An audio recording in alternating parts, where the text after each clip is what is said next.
Greg in Apple Valley is on CCO. Greg, everybody's listening. Good morning. Good morning. I had a question. A year ago, I was in foreclosure, and I applied for the HAMP program, and I went through a trial period of 3 months where I paid $3,000 for each of those 3 months, and then we were accepted for the refinance. And in my previous mortgage, I was at 6.25%. With the refinance, I was at 4.35.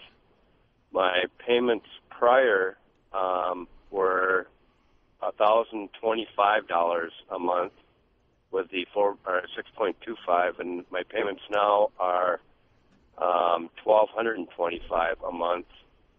And when they did that, well, prior to the refinance, I had over $8,000 in equity left in my home, and they also took that equity away from me when it was refinanced under the HAMP program. And I'm just wondering what happened there. Yeah, I'll tell you what, that happens a lot of times. They just add whatever those missed payments were that if you got into foreclosure, interest and penalties, they just added on to the actual loan amount.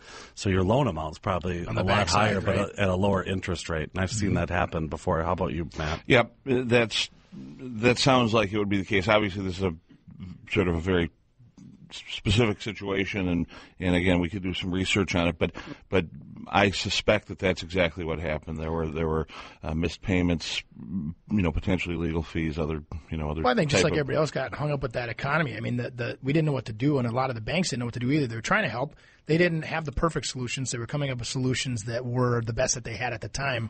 And I think now that we're, in a better situation, I think for a lot of people, as houses start coming up in value a little bit every day, keep that going. That'd be great. And those solutions are easier to find, I think. Wouldn't you agree, Matt? Yeah, absolutely. No doubt. Well, the modifications, too, they were doing quite a few of those. They were hard to get.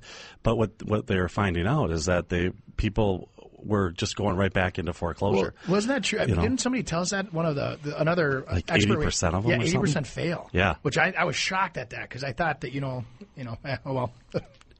Yeah, exactly. It's too bad, that actually. They kind of redid it, but what they're trying to find out now is just that that you're able to make that payment.